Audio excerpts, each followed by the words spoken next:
Bonjour à tous. Alors, je commence cette semaine, comme à mon habitude, par les remerciements. Remerciements d'abord pour ceux qui ont participé à la cagnotte. Je fais un petit clin d'œil à une compatriote qui veut rester discrète, mais qui nous a fait un très joli don. Voilà. Donc très touché. Je la remercie pour ça. Merci aussi à ceux qui se sont fait plaisir par le biais de la boutique. Bon, je remets un petit lien pour ceux qui ne sauraient pas comment ça fonctionne. Voilà, faites-vous plaisir, on se fait plaisir nous également.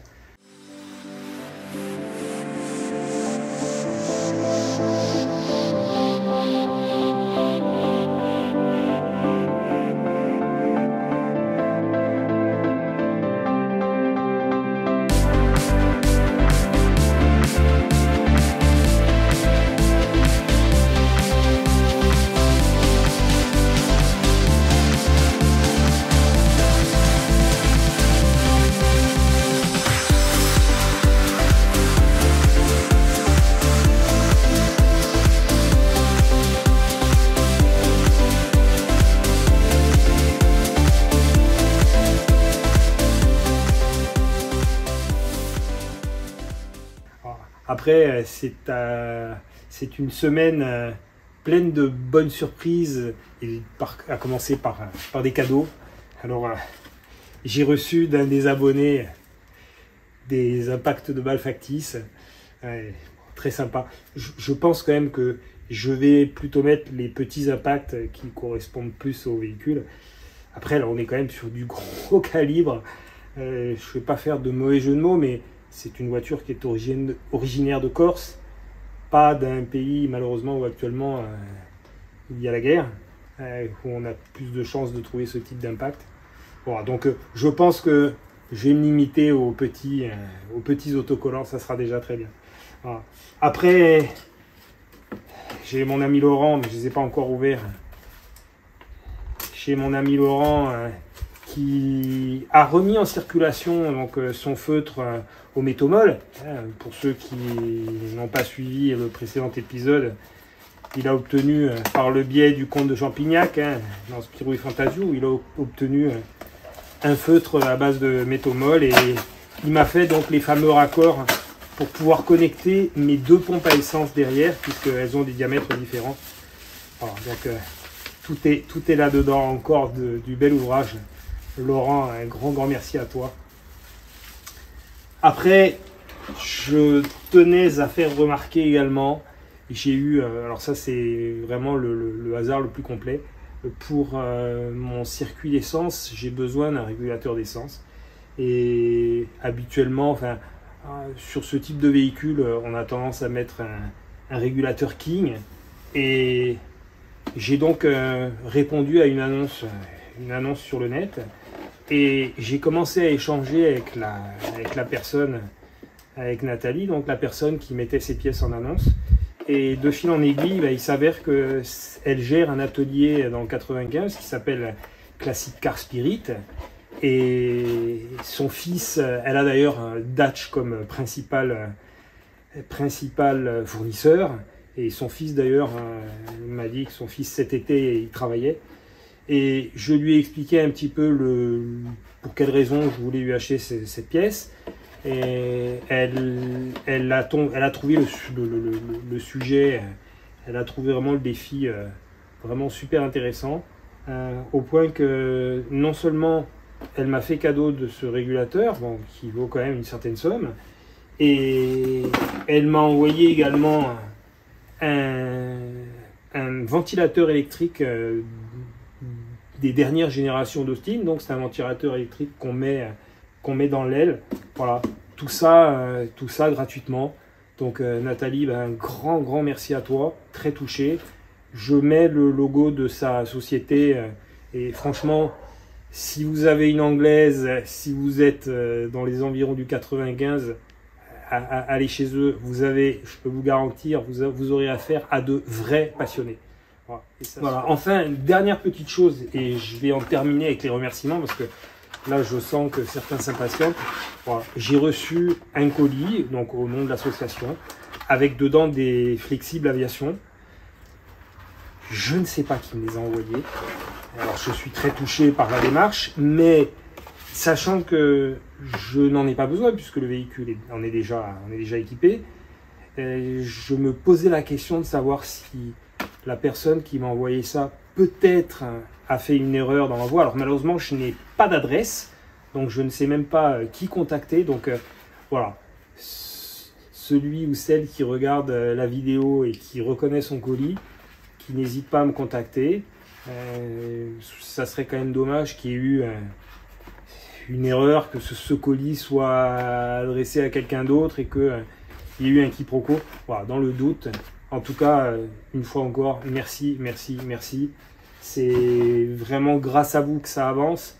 Alors, il reste 30 jours, grosso modo. Donc là, je ne vous cache pas que la pression monte. J'ai pas l'air comme ça, mais je peux vous garantir que la pression monte. Le dossier du passeport technique est entre les mains de la FFSA. J'ai reçu la demande de règlement qui a été payée.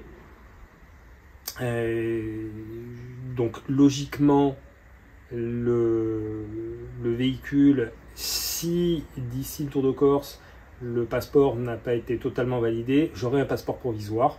Ça m'a été confirmé par la personne de la FFSA. Donc nous allons pouvoir rouler. D'ailleurs, excellente nouvelle, nous sommes sur la pré-liste. J'ai appris ça hier. Et grosse satisfaction et énorme surprise. Nous sommes 7 mini en VHC. Donc il va y avoir de la concurrence.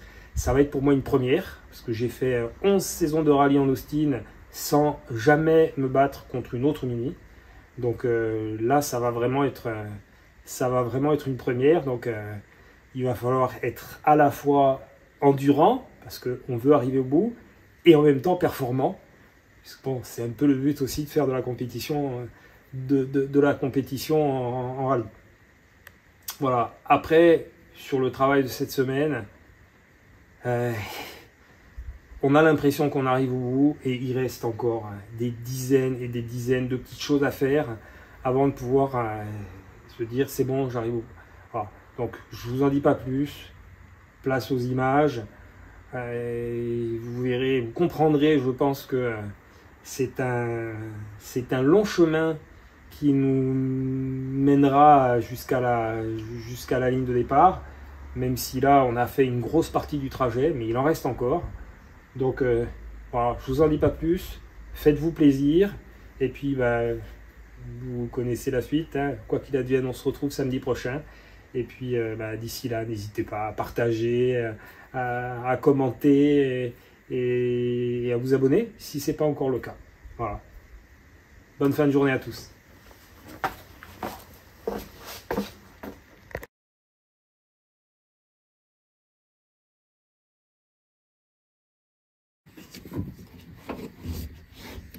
Attention, ma babbo. Vuoi rimettere a ginta? Oui. Allez, ma mette a ginta.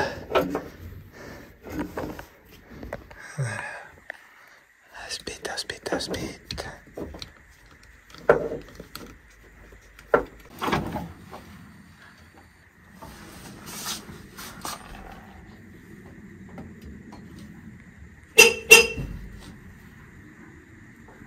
Un poulet à peine.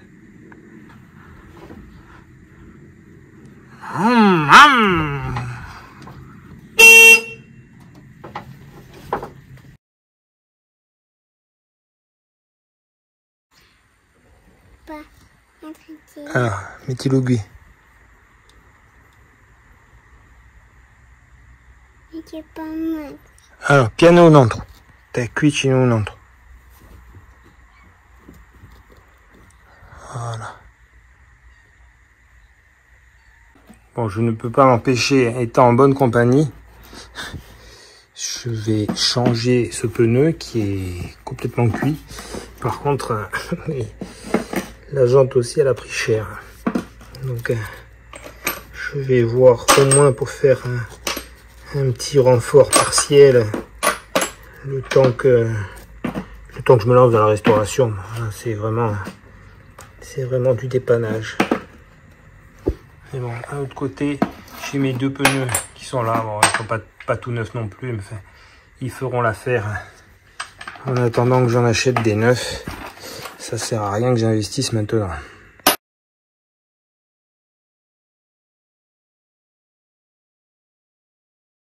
Là, je suis sur l'interrupteur de la pédale de frein qu'il a fallu que je démonte, parce que bien entendu, ça ne marche pas. Bon, en même temps, tout ça est bien oxydé.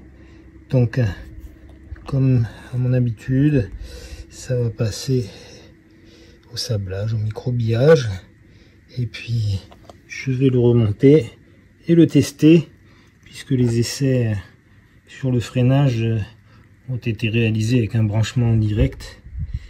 Donc voilà, je refais ce petit interrupteur et je le remonte. Bon, là j'ai démonté les pièces sur 2 interrupteurs de pédale et je vais me faire une petite brochette parce que ces pièces là, si je les passe dans la sableuse, ça va juste être très compliqué de les maintenir à la main.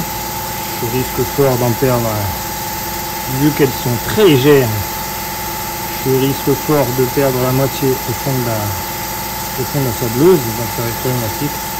Bon, voilà, petite brochette. J'en refais deux en même temps, ça va. Ça me permettra toujours d'en avoir un d'avant.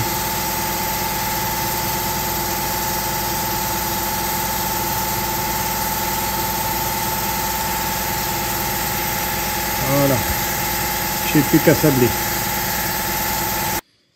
Ça y est, ma brochette est sortie du sablage. C'est sûr que là, ça a tout de suite une autre tête. Je pense que ça devrait fonctionner sans problème. Allez, je remonte tout ça.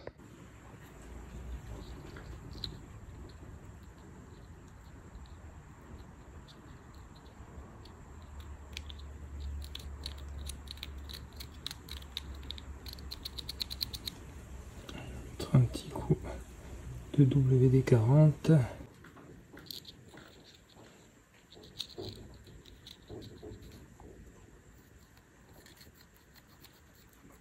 On est bon.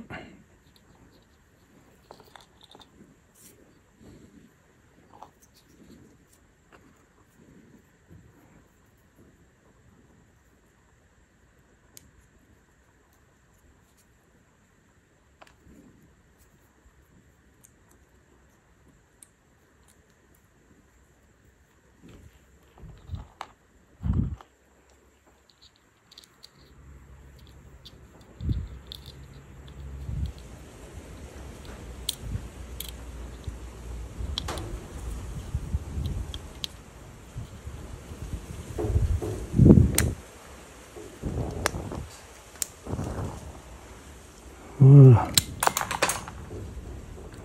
Ça est pas mal. J'ai inventé le lance-missile.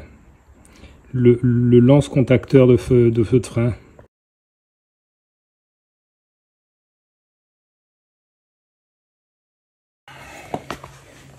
Alors en fait la difficulté c'est qu'il faut qu'il y ait ça dedans. Voilà, ce que je n'avais pas fait.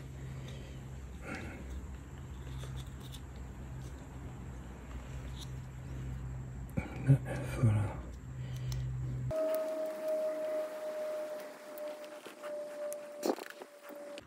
Bon, j'ai été obligé de le reclipper hors caméra parce que c'était vraiment trop compliqué.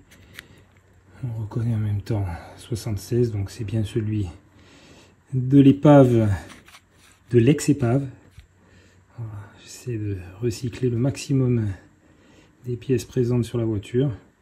Allez, je vais le tester avec mon petit multimètre. En fait, je vais simplement tester la résistance entre les deux cosses.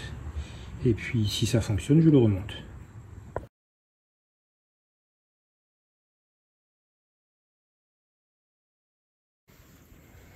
On est en place. Allez, c'est bon, quand je freine, ça fonctionne. Bon, mine de rien, ça fait 3/4 d'heure que je suis dessus.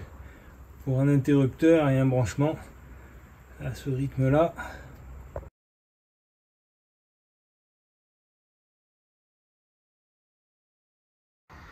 Là, je suis dans les détails, je suis en train de régler tout ce qui est feu de position. Donc là, on est bon. Puis derrière, idem. Là, on est bon. Éclairage de plaque, c'est toujours ok. Et là, on est bon également. Allez, ça c'est fait. Il me reste les clignotants à faire. La recherche de problèmes électriques, c'est vraiment un jeu de piste. Donc là, j'ai fait un branchement direct. Je n'ai pas de feu enfin, j'ai pas de longue portée. Enfin, pas de longue portée. C'est pas les feux de croisement, ce sont les feux de route. Voilà, donc je n'ai pas ce feu de route. Donc là, j'ai fait un branchement direct avec mon alimentation sur le fil qui alimente les phares. Ensuite, ici, j'ai testé que j'ai bien du courant. Donc bon, le courant, il arrive par ici. Donc là, je l'ai branché directement sur le fil qui alimente les feux de route. Et quand je vais dans le compartiment, enfin, c'est pas tout à fait le compartiment moteur, presque. Donc quand je vais ici, eh bien, quand je le teste, j'ai pas de courant qui arrive. Donc je suis obligé de revenir en arrière. Donc je repars dans le véhicule. Et cette fois-ci, j'ai testé si ma prise ici. Donc j'ai débranché mon Komodo et j'ai fait un branchement en direct. Et il s'avère que apparemment le souci vient de là, parce que maintenant au niveau des phares dans le compartiment moteur, j'ai à nouveau du 12 volts.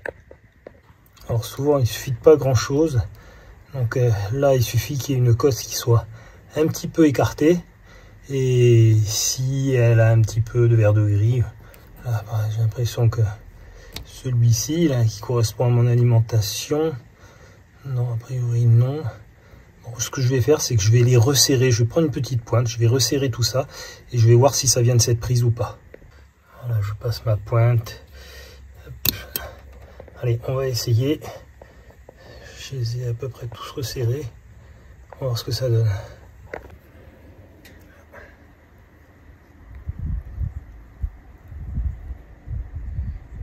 Allez, le problème est réglé. Je vais pouvoir rebrancher mes phares.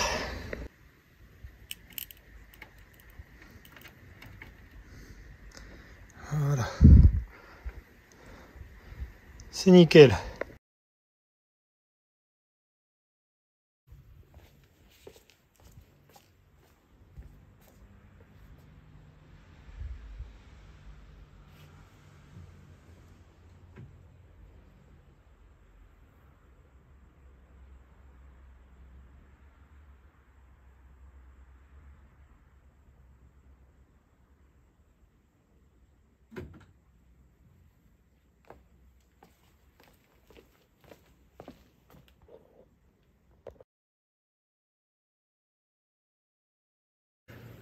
Là, je suis sur la prise du moteur de d'essuie-glace. Bon, malheureusement, les cosses qui se sont corrodées et qui ont lâché à l'intérieur de mon bloc, là, je n'arrive absolument pas à les extraire, même avec une petite pointe fine. Voilà, donc on va faire simple parce que je ne peux pas non plus perdre trop de temps. J'ai récupéré sur un faisceau électrique qui me servait pour les fils, j'ai récupéré une prise. Donc je vais couper mes fils ici, je vais faire mes soudures et je vais le remonter. Alors, je n'oublie pas de mettre, avant de faire mes soudures, de mettre mes gaines thermorétractables, parce que une fois que c'est soudé, on peut plus, à moins de dessouder à nouveau. Donc j'ai déjà perdu assez de temps pour pas en rajouter. Par contre, viser, c'est un exercice qui est pas mal. Essayez d'insérer un tube fin comme ça en regardant l'écran du téléphone pour être certain de bien être dans le cadre. Eh ben, c'est pas gagné. C'est pas gagné du tout. Allez, il m'en reste 2. Allez, on va voir si le dernier, j'arrive à le mettre rapidement. Voilà, ça s'appelle gagner de l'expérience. C'est bon. Allez, je fais ma soudure et je rebranche les essuie-glaces.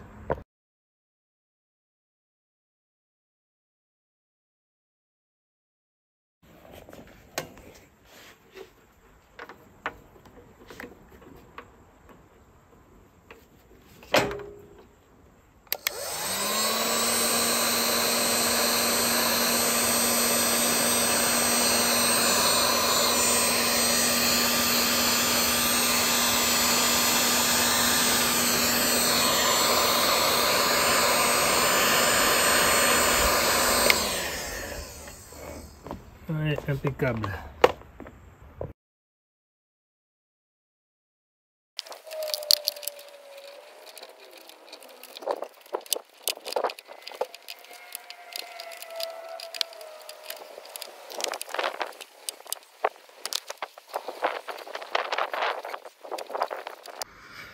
Bon, j'ai redressé les essuie-glaces pour éviter, comme tout est sec, pour éviter qu'il s'abîme et que il me raye mon pare-brise, ce qui est déjà pas mal. Voilà, on va essayer.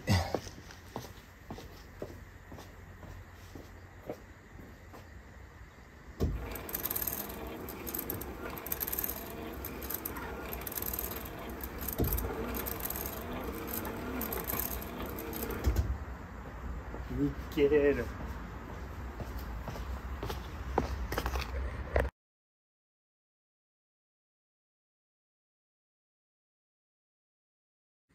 Alors, a priori, les clignotants, c'est bon. Petit bruit significatif.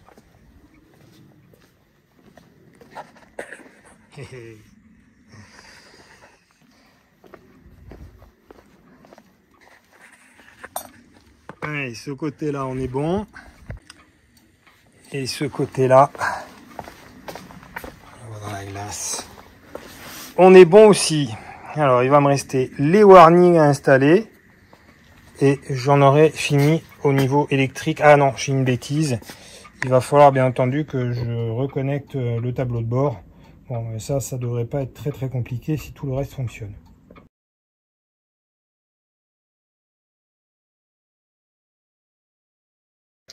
Ça y est, ma console est terminée, tout est branché, tout fonctionne. Bon, j'ai dû temporairement remettre un interrupteur dernière génération, parce que celui que j'avais modifié, qui a cette forme-là, il y a un petit faux contact. Donc bon, là c'est vraiment pour pouvoir faire mes essais, sachant que ça c'est pour les clignotants. Donc là, ma platine est terminée, voilà, tout est reconnecté.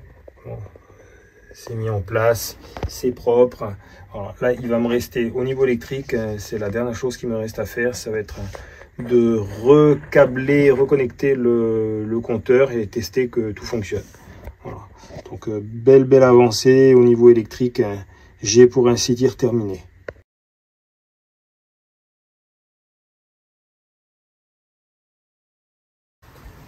Alors là, j'ai fouillé dans mon stock. Voilà, donc ça c'est une ligne d'échappement, c'est une ligne Maniflo. Elle est extérieurement, elle semble pas être en super état, mais a priori dedans elle est très correcte. Voilà, donc il va falloir que je lui mette un gros coup de nettoyage pour pouvoir l'installer sur la voiture. Bon, après ça reste un échappement, c'est pas dramatique s'il brille pas de...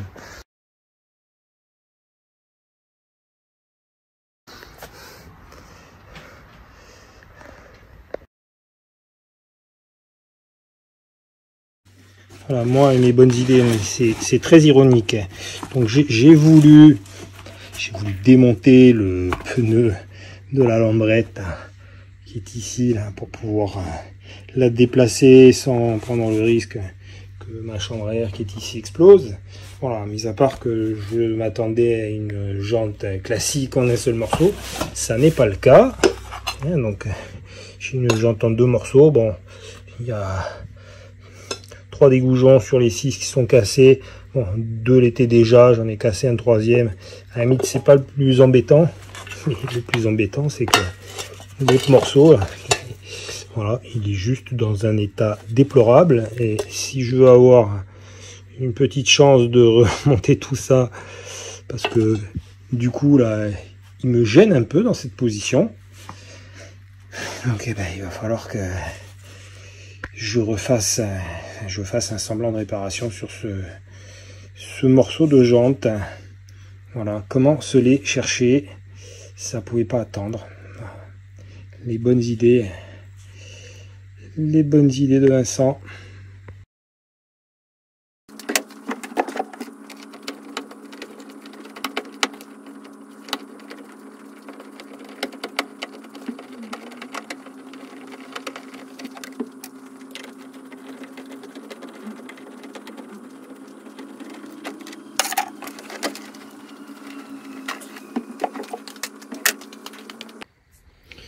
Bon, ne croyez pas que je m'ennuie quand j'ai pas de galère, bien au contraire. Voilà. Alors, encore un problème qui va me prendre un petit peu de temps. Donc là, je suis en train de contrôler tout le faisceau électrique du tableau de bord. Le souci, c'est que ce connecteur-là est cassé, puisqu'en fait, à la base, il va venir se mettre ici. Donc, il faut un embout de ce type-là. Sauf que, comme c'est pour l'alternateur, il y a une masse incorporée. Et du coup, moi là-dessus, j'en ai pas. Donc, il va falloir que je fasse un bricolage pour pouvoir souder la masse dessus. Voilà. Mais en même temps, ça m'interpelle. Je vais commencer par tester les deux veilleuses qui sont là, puisqu'il y a des masses incorporées. Bon, celle-là, elle marche. Donc, je peux les rebrancher.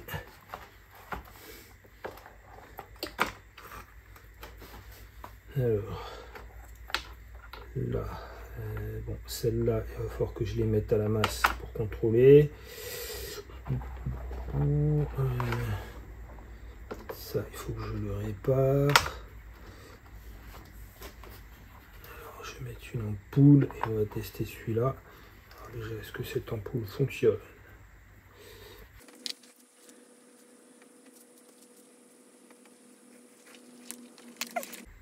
Voilà. Et là.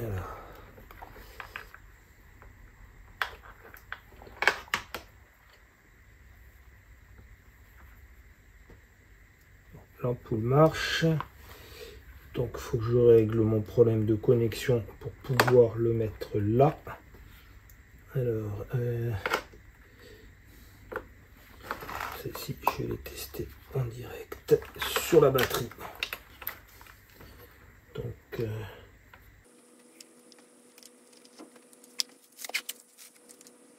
celle-là, elle marche.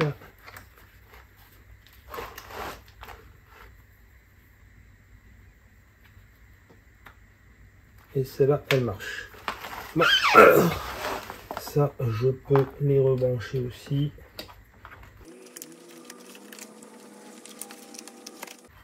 Là, on est bon. Alors, il va me rester les clignotants. Le problème des clignotants, c'est que bien entendu, c'est un embout un peu spécial que je n'ai plus puisqu'il a été complètement bouffé par l'oxydation.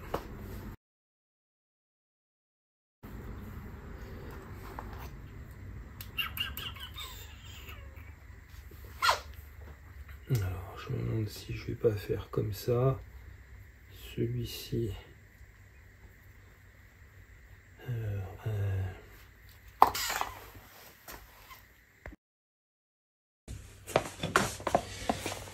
Allez, je suis allé chercher dans mon stock. Bon, j'ai du bol.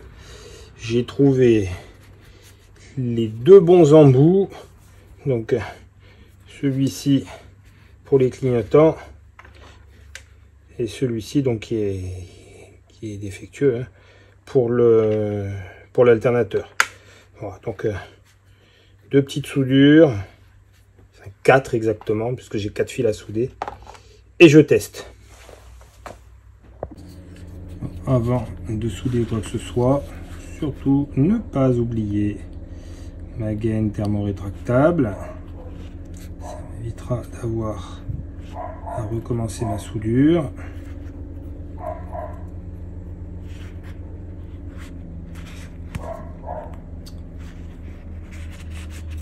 J'ai les mains qui glissent.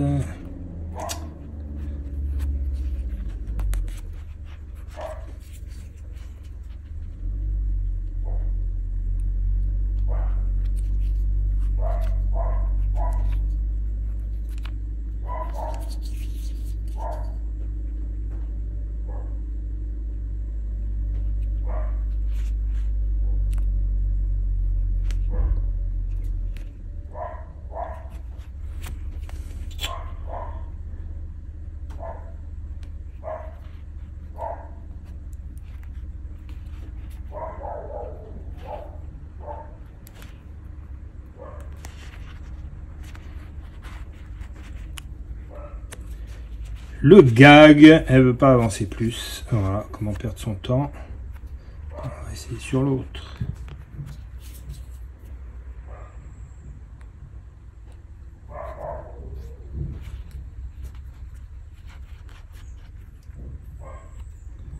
Là, tout évident, s'il y a quelque chose qui accroche. Mais quoi?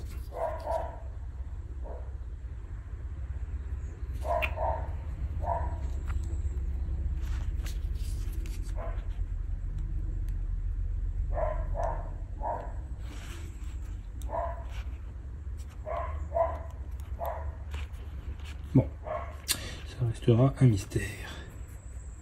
Allez, je passe à la soudure.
Je suis pas très doué sur ce coup-là.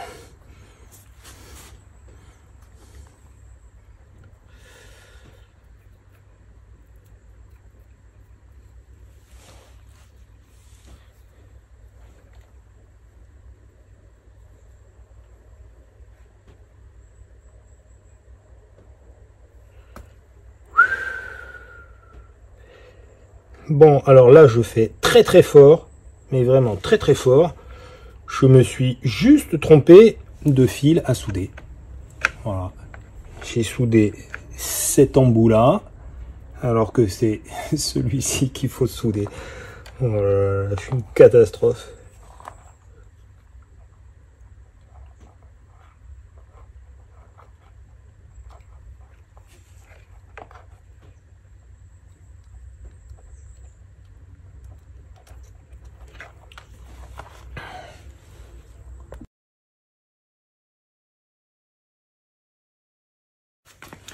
Bon, je le montre à l'image parce que vous n'allez pas le croire.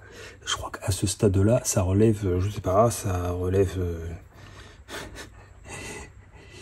Comment dire, elle serait jetée en l'air. Voilà, j'ai juste... Alors ça, c'est le premier que j'ai soudé, qui n'était pas le bon. J'ai pris celui-ci, et ben oui, sauf que c'est toujours pas le bon. Le troisième avec les gaines thermo-rétractables, ben, je l'ai dans la main, voilà, donc il faut que je me refarcisse une troisième soudure. Non mais j'ai le gag.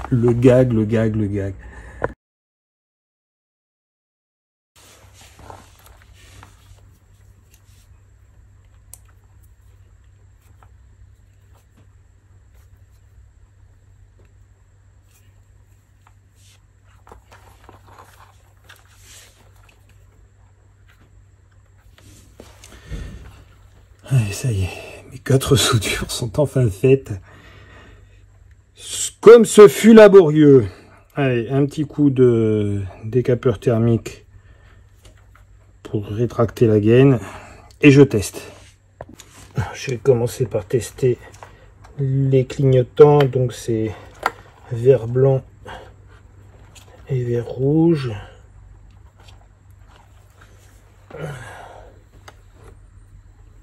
Tic tac, tic tac, tic tac. Allez, ça fonctionne. Et maintenant, l'alternateur.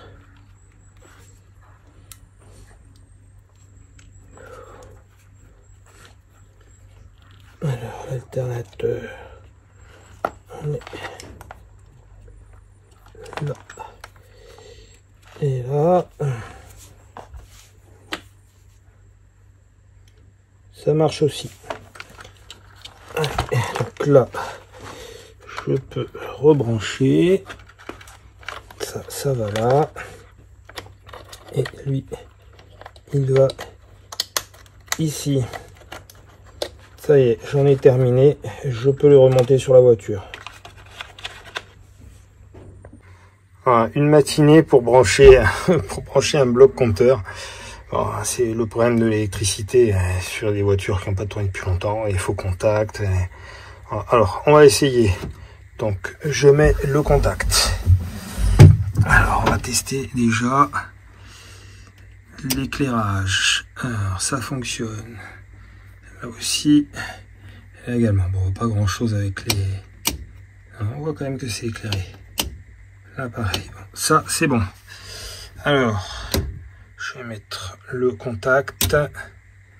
Alors, ignition, c'est bon. Alors, j'ai exprès branché les câbles de température d'eau et du réservoir en direct sur la masse. Donc, la logique veut que ça monte à fond. Donc, ça monte effectivement à fond sur les deux. Donc, ça fonctionne. Et, le dernier truc qui me reste. Hop. Alors, les clignotants, c'est bon. Un côté et de l'autre. Et j'ai oublié une petite chose. Si je mets... Hop. Voilà, mes longues portées. Mes feux de croisement, longue portée, feu de croisement. Alors, ces deux voyants là, initialement ils sont reliés à rien. Je pense que je vais profiter de l'un des deux pour mettre, parce qu'à la base sur ces véhicules, comme il y a un témoin de pression d'huile, il n'y a pas de mano contact avec une petite loupiote pour m'indiquer qu'il n'y a pas de pression d'huile. Bon, en fait, il faut en permanence regardez si on n'est pas sur 0. Donc je vais voir si éventuellement je peux faire un petit branchement, mais bon, le souci c'est que sur ces modèles là, en fait il faudrait que j'alimente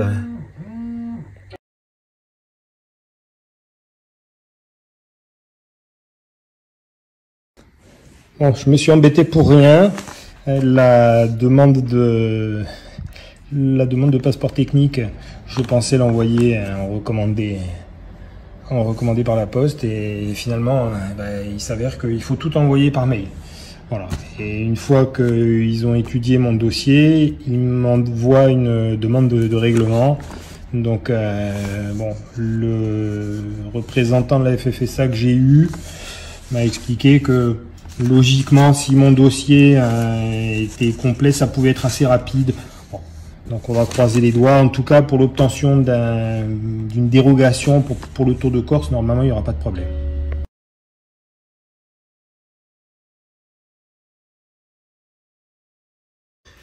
Bon, je vous épargne quelques étapes. Bon, je vous cache pas que ça me fait gagner du temps plutôt que d'être obligé à chaque fois de filmer. En gros, voilà, je suis en train de faire les habillages intérieurs. J'ai récupéré ceux-là qui sont qui étaient grosso modo dans cet état-là, et ça vient d'une MK2. Et là, j'ai dû, comme d'origine sur la MK2, il n'y a pas de voilà. Voilà, je cherche encore mes mots. Il n'y a pas d'aérateur. En tout cas, d'aérateurs qui sont connectés sur les ailes avant. Du coup, il a fallu que je fabrique un petit patron. Alors, je l'ai gardé, hein, et pas que je sois nostalgique, mais je me dis que voilà, peut-être un jour ça fera l'objet d'un projet de restauration. Je suis sûr qu'il y a quelque chose à faire avec ce plastique.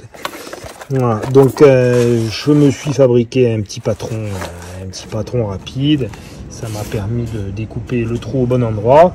Et là, bah, une fois que la colle néoprène sera sèche au toucher, je recolle tout ça. Et puis bah, le trou que j'ai fait ici, il va falloir que je le reporte là. Voilà, sachant qu'après, bon, méthode assez classique pour le faire tenir. Pareil, j'ai découpé, j'ai encollé. Bon. C'est du travail de sellerie vraiment très basique qui ne nécessite pas de grandes compétences. Bon, je suis pas un pro non plus sur ce genre de choses, mais ça va faire l'affaire. Je pense qu'une fois bien nettoyé, une fois que ça va être en place, ça devrait être correct. Allez, le premier est mis en place. Allez, je vais pouvoir avoir de la ventilation. Il me reste le second à installer. Bon. Ça habille quand même, hein. Ça, c'est des petits détails qui lui donnent un petit charme supplémentaire. Et logiquement, je pense qu'ici, je vais me fabriquer une platine pour pouvoir installer le contour pour l'avoir juste derrière le volant. Et bien entendu, il va falloir aussi que je recouvre ici comme à l'origine. Alors les petits aléas, là je suis sur la pipe d'admission avec, vous l'aurez compris, c'est pas le carburateur d'origine, enfin ce sont pas les carburateurs puisqu'à l'origine il y a deux petits HS2. Ça c'est un Weber 45 DCOE que j'avais acheté à l'époque où je courais en mini. Le seul souci c'est que là j'ai acheté une pipe d'admission, sauf que n'ayant pas le raccord, bon, le hasard fait bien les choses. Ça c'est un tuyau qui va c'est pour le circuit d'huile, donc il va du moteur jusqu'au porte-filtre. Donc il s'avère que le filetage est le bon. Donc ce que je vais faire c'est que bon, là, tout ça je vais le nettoyer parce que bien entendu c'est un peu sale. Hop. Donc ce que je vais faire c'est que je vais couper ma section ici pour pouvoir y emmancher mon tuyau de ma durite. Je vais y arriver parce que là en l'occurrence c'est une durite bien en caoutchouc que je vais insérer donc sur ce tuyau.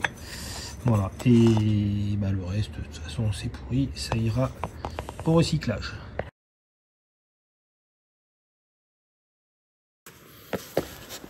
Alors ça c'est un outil que je n'utilise quasiment plus, qui à l'origine il y a une ventouse donc, qui se met ici, et cet outil donc on branche sur une perceuse permet, quand ça tourne, vous voyez, ça fait un mouvement de va-et-vient, ce qui permet de reproduire le rodage à l'ancienne, hein, où on faisait des va-et-vient avec la ventouse.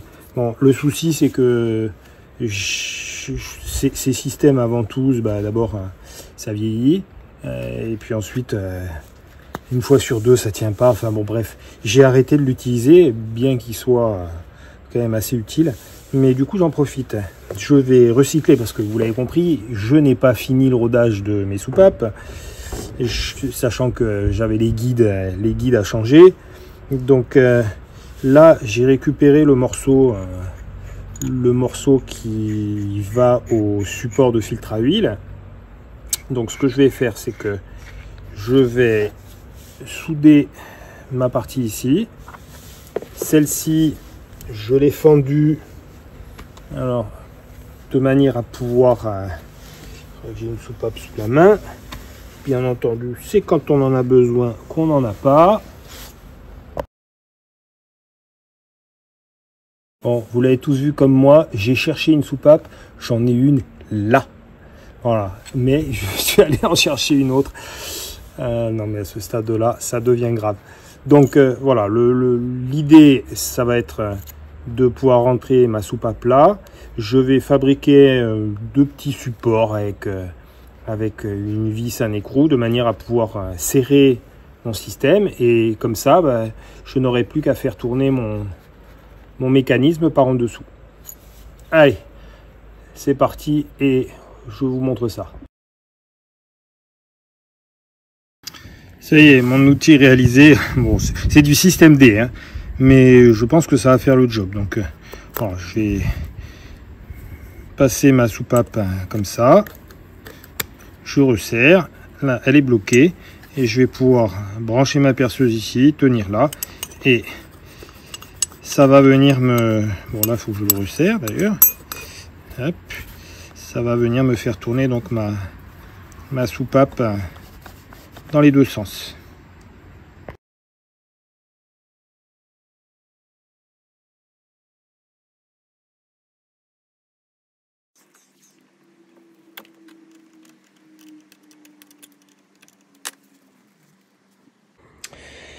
Alors je fais du gros plan, là j'ai un siège de soupape qui est pas terrible. Voilà, j'agrandis. Bon là j'ai déjà fait un premier passage de rodage. Voilà. On voit que là il y a un petit point de fragilité.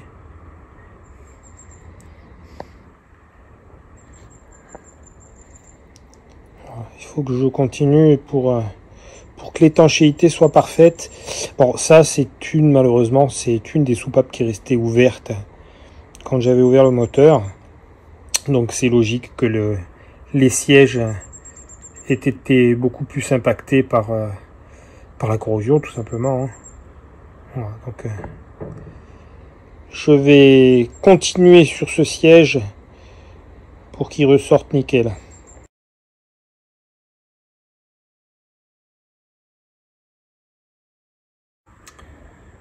Bon, ça commence à s'affiner, ça prend du temps. Et là déjà il n'y a plus de trous.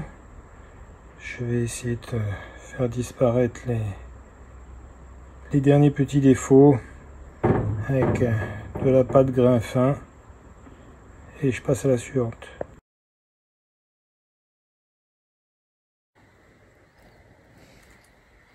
Allez, voilà un siège parfaitement rodé, plus la moindre petite trace.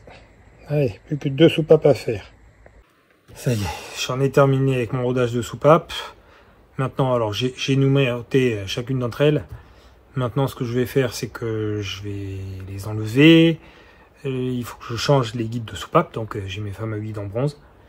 Donc voilà, prochaine étape, guide de soupape. Et après, je remonte tout avec les ressorts. Et je prends les volumes pour pouvoir équilibrer tout ça, dans l'attente bien entendu de la faire resurfacer au bon volume.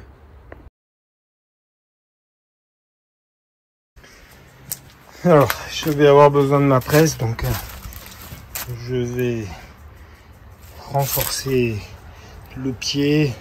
Je vais refaire un peu tout ça, je pense qu'elle a vécu.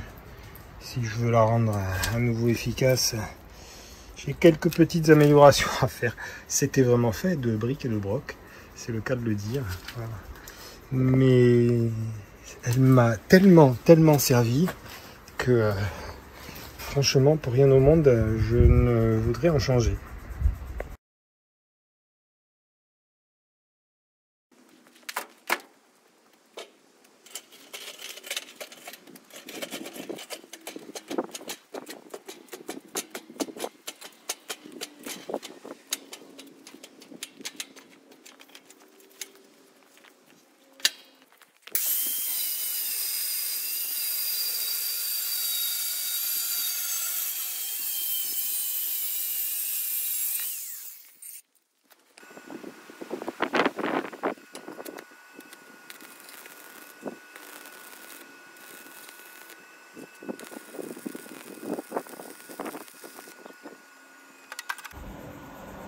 Il est temps que je me dépêche, parce qu'à mon avis, ça va nous tomber dessus.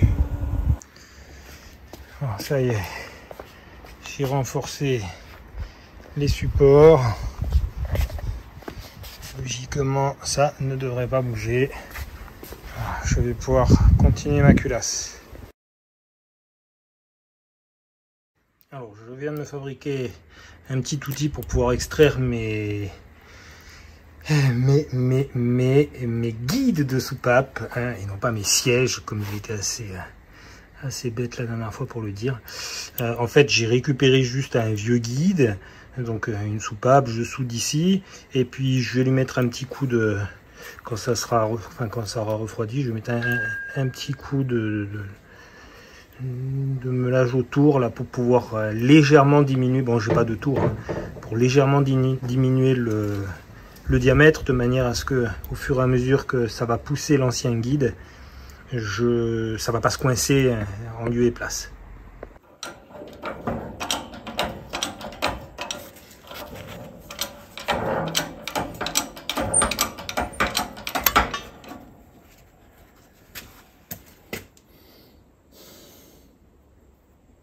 Allez, et là.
Alors, avant de les avoir tous mis sur la culasse, si vous regardez bien, il y a deux profils différents. En fait, c'est pour permettre un meilleur passage des fluides. Donc, celui que j'ai dans la main, c'est pour les soupapes d'admission. Et celui-ci, c'est pour les soupapes d'échappement. Voilà. Et sachant que le guide pour les soupapes d'admission sort un peu plus. Donc, il a été profilé pour... une meilleure pénétration du mélange air-essence. Ça y est, mes guides en bronze sont en place. Il faut avouer que c'est joli. En comparaison des anciens, je vais vous montrer ça, il n'y a pas photo. Là, voilà les anciens. Bon, on reconnaît les deux ici et là que j'avais changé. Après, c'est clair que quand on regarde l'état, voilà, la corrosion fait son effet, et puis bon, c'est une voiture de course, donc on ne peut pas se permettre d'avoir des guides dans cet état là susceptibles de se fendre et de flinguer le moteur en pleine course, quoi.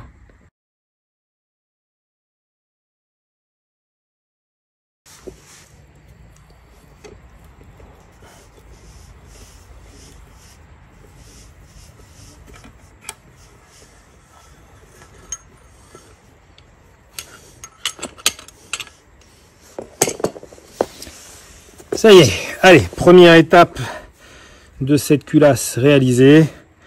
Voilà, donc guide de soupape mis en place, soupape rodée, nouveau ressort également. Maintenant, je vais m'atteler à prendre les volumes des chambres.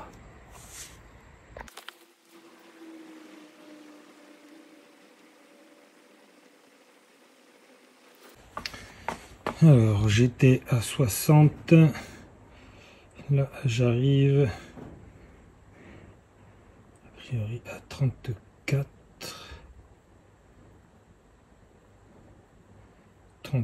donc j'ai 26 cm3 sur celle-ci.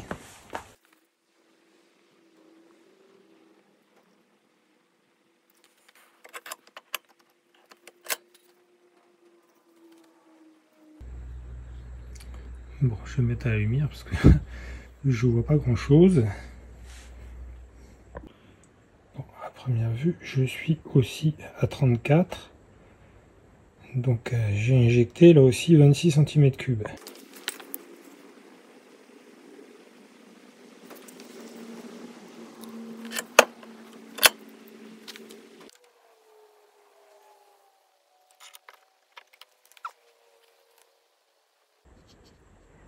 Je suis a priori entre 34 et 33,5. Donc celui-ci fait 26,5. Allez, c'est parti pour la dernière mesure.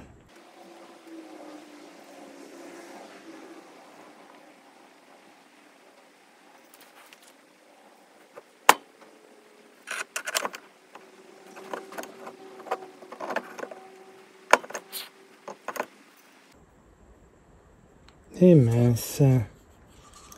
Bon, il va falloir recommencer.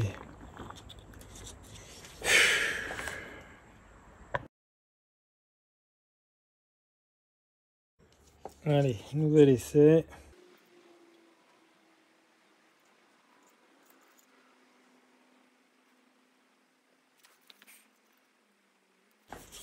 Ça coince dans ma seringue.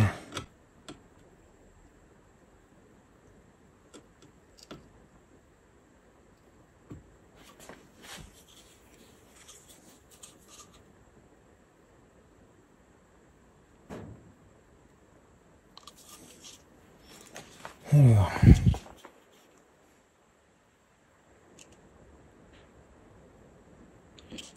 a priori, là aussi, on serait entre 33,5, 33,7 à peu près. Idéalement, il me faudrait un tube à essai gradué. Quelque chose qui soit plus précis que ça, parce que finalement là ça va, enfin la graduation est quand même assez grossière. Je passe de 50 à 51 et il me faudrait les intermédiaires. Bon, là dans l'absolu, si j'enlève le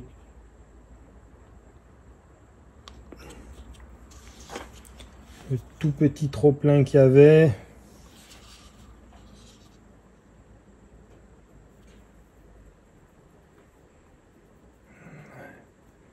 voilà, on est sur 34. Bon, je vais reprendre la mesure de celui-ci. Ça m'interpelle. Bon, j'en ai 3 à 26, celui-ci à 26,5. Autant pareil, j'en ai mis un petit peu trop et je m'en suis pas rendu compte. Alors là, j'ai bien 60 ml. Par acquis de conscience, je refais le numéro 3, qui est un demi-millilitre plus élevé que les autres.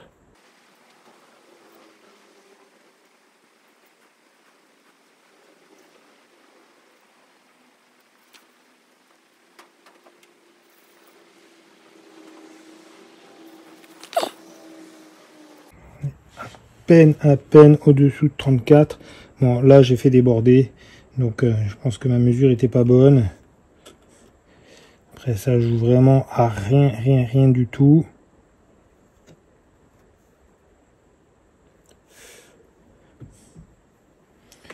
Donc je pense que je vais pas les toucher, sinon ça voudrait dire qu'il faudrait que je reprenne les trois d'à côté pour augmenter un tout petit peu.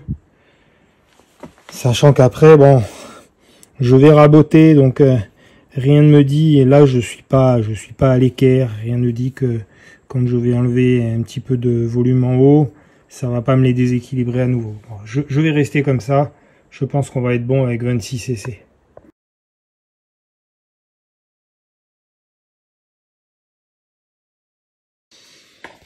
Alors, la méthode que j'ai utilisée là, avec ma plaque de plexi, n'ayant pas de tube à essai gradué avec une graduation précise, je suis pas super satisfait.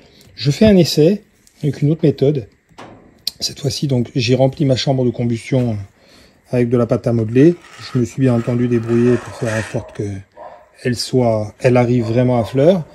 je vais retirer cette pâte à modeler et je vais la peser.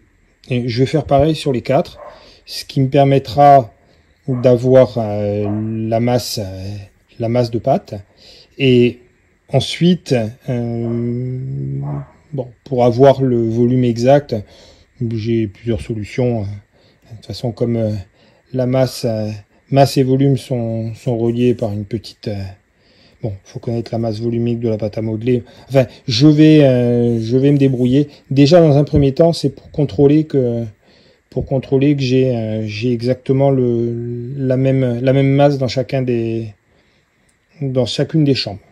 Voilà. Là, donc, je contrôle.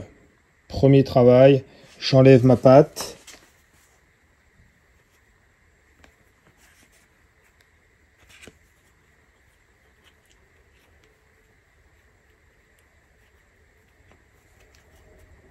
Là, avec mes belles empreintes, y compris la bougie. Et je vais peser.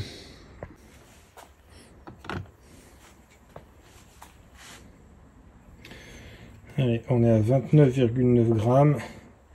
Je vais faire le second et on va contrôler.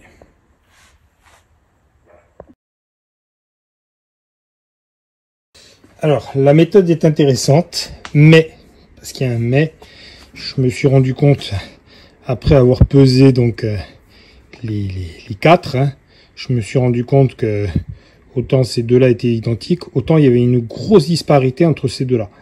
Ce qui m'interpellait quand même, puisque bon, quand j'ai injecté mon produit hier, au niveau des volumes, on était quand même assez proche.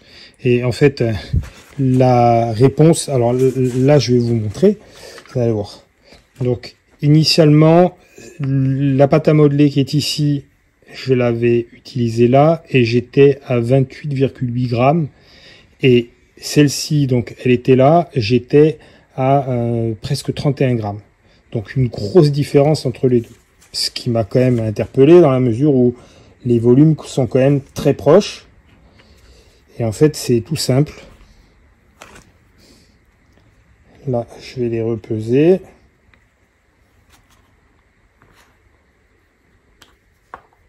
Si j'en perds des morceaux, ça va pas le faire.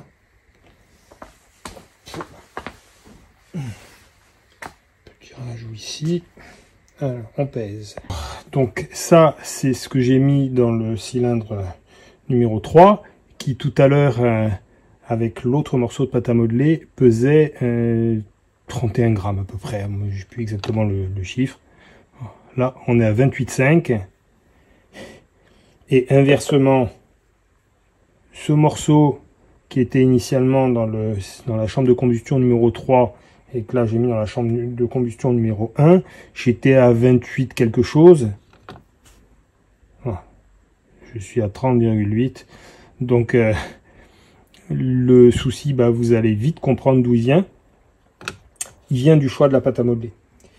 En fait, j'ai récupéré de la pâte à modeler à l'école tout simplement. Hein. Et le souci, c'est que j'ai deux types de pâte à modeler différentes. Celle-ci, de toute évidence, a une masse volumique plus élevée que celle-ci. Et ben, résultat, quand je pèse, celle-ci est plus légère. Voilà, tout simplement. Donc l'idée est bonne. Je pense qu'elle permet d'obtenir un résultat intéressant. Sauf que ne faites pas la même erreur que moi. Prenez une pâte à modeler d'une seule masse volumétrique. Au moins, vous n'aurez pas de surprise. Avec bon, ça m'a travaillé un petit peu parce que depuis tout à l'heure, j'obtenais des résultats vraiment étranges, même sur les deux autres cylindres qui sont partiellement. Il y a un peu des deux. Bah, là aussi, ça me donnait des valeurs. Alors, c'était pas énorme. Là, ça se jouait au dixième de gramme, mais sur des cylindres qui sont, enfin, des chambres de combustion qui sont censées avoir le même volume, même 0,1 gramme, c'était étrange. Voilà. Donc, par contre, ce que je vais faire, c'est que là, moi, je vais faire la même opération. Je vais prendre ma pâte à modeler, comme ça, et je vais la mettre dans un récipient gradué. Bon, en l'occurrence, je vais prendre ma grosse seringue dans laquelle je vais mettre un certain volume d'eau. Je vais rajouter ma pâte et je vais voir à ce moment-là de combien le niveau augmente et ça me donnera le volume exact de ce morceau de pâte à modeler. Ce qui est une autre manière de calculer précisément donc le volume de mes chambres. Alors, j'ai fait mes calculs. Le rapport volumétrique. En gros, je vous embête pas avec mes formules. Bon, ça n'a rien de bien compliqué. En gros, voilà. Le rapport volumétrique, le taux de compression. Moi, je voudrais sur mon moteur, pour pouvoir l'utiliser avec du carburant classique, je voudrais un taux de compression qui en gros va se trouver entre 10,5 et 11 max, pas au-delà. Voilà. Donc pour ça, il y a là une petite formule toute simple. Mon rapport volumétrique, donc qui n'a pas d'unité, puisque c'est un rapport d'unité. Donc mon rapport volumétrique ou taux de compression, c'est la même chose. À ne pas confondre non plus avec quand vous mettez et voilà, mais c'est incroyable comme je cherche mes mots. Donc quand on veut prendre les compressions, voilà, quand on met un compressiomètre, ce que nous indique le compressiomètre, c'est une pression. Ça ne correspond pas au rapport volumétrique. Mon petit volume ici, en fait c'est, je vais vous faire un dessin, ça va être plus. Alors, en gros, là, j'ai mon cylindre avec mon piston. Le stylo s'en mêle avec mon piston qui est en bas. Ouh! Donc, qu'est-ce qui se passe? Là, j'ai un diamètre, c'est ce qu'on appelle l'alésage. J'ai une course. Ah, désolé, mais hop, donc là j'ai une course.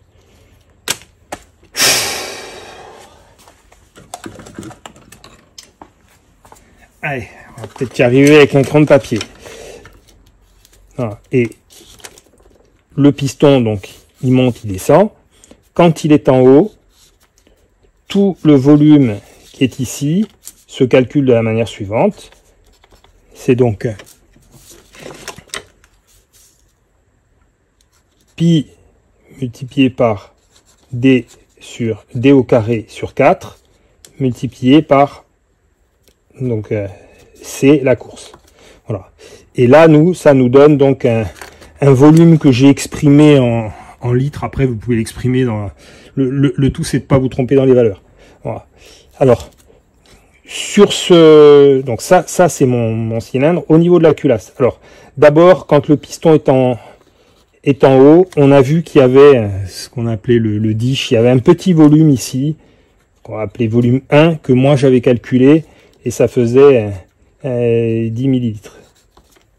Voilà. Ensuite on a le joint de culasse qui lui aussi va donner un petit volume. Ce volume, il est donné par le constructeur. Sur les joints de culasse renforcés, il est de 3,4 millilitres. Et ensuite, il nous reste la chambre de combustion. Alors, avec volume numéro 3. Donc, d'origine, on est à 21,4 millilitres. Moi, là, on a vu hier, je suis, comme j'ai retravaillé les chambres, je suis à un volume de 26 millilitres. Et pour pouvoir réaliser le taux de compression souhaité, entre 10,5 et 11, voilà, il faut que je diminue ce volume de 26 millilitres. Il faut que je le ramène en gros entre 20 et 18,5. Voilà, donc c'est un choix perso que je vais faire. Bon, je vais voir un petit peu ce que je choisis. Bon, autant après ça se joue à pas grand chose, Surtout ne pas dépasser 18,5. Après, il faut aussi qu'il puisse resurfacer la culasse, qui a quand même une certaine tolérance, mais pas trop non plus. Il faut qu'il reste de la matière. Donc moi, je pense que je vais partir vraisemblablement sur 20 millilitres, une valeur simple. Ça va me donner un taux de compression, un rapport volumétrique de 10,52 pour 1, ce qui sera très convenable pour un moteur préparé. Alors, ma première étape, je vais remplir ma seringue, penser à la boucher au bout.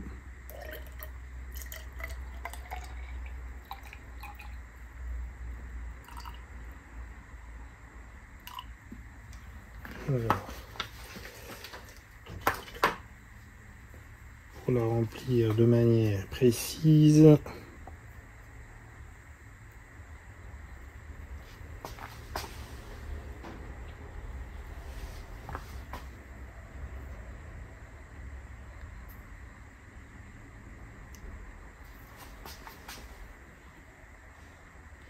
et là on est bien à 30, c'est bon.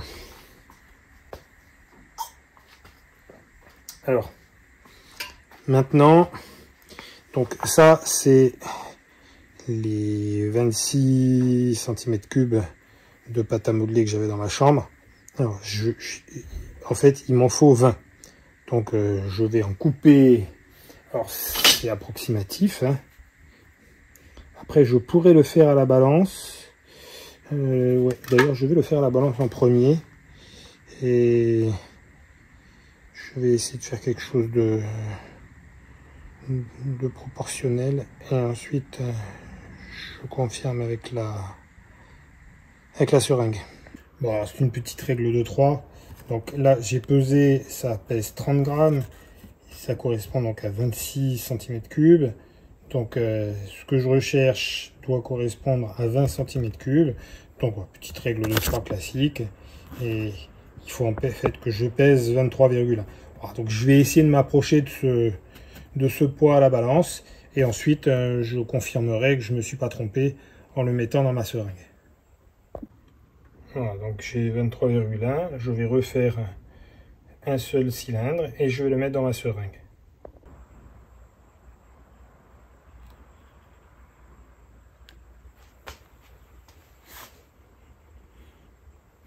Bon, on n'est pas tout à fait, on est à 49. Donc je vais rajouter un chouïa. Après, bon, il y a les incertitudes. Les incertitudes sur la mesure. Encore un petit peu.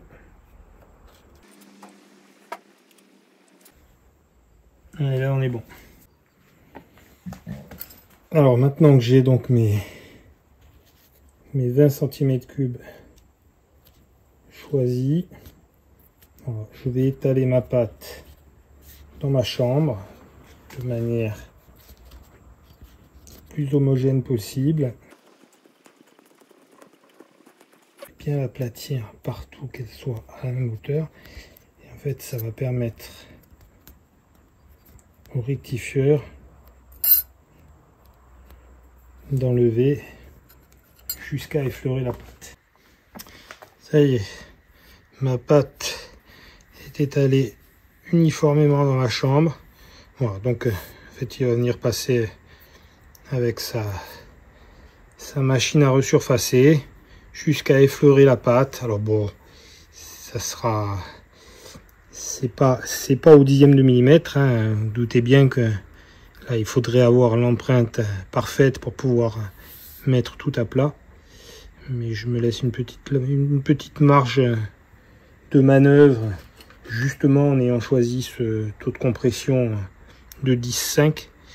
Ça me laisse un petit peu de marge, même si on en avait un tout petit peu plus. Donc voilà, donc là il va passer la machine et ensuite il me restera les entrées-sorties derrière à retravailler pour augmenter le passage des gaz. Allez, j'emmène les deux culasses. Donc ça c'est celle que j'ai préparée du 1275 GT Et ça, c'est celle du 1300 GT. Je vais les amener chez un ami pour un resurfaçage.